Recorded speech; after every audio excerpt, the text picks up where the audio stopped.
Вот когда они говорят, в 1966 году сюда приехали после землетрясения, приехали многие помогать, приехали многие заключенные, тогда СССР многие делал руками заключенных. И Беломор-канал, и многие стройки.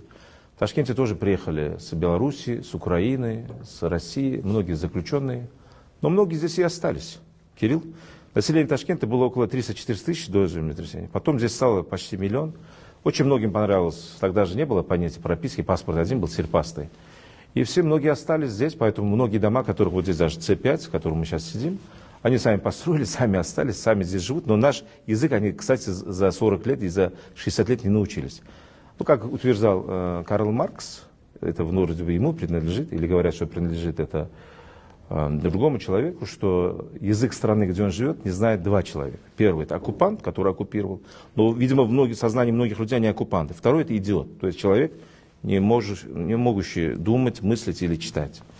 Поэтому пускай они сами для себя сделают, они оккупанты или идиоты.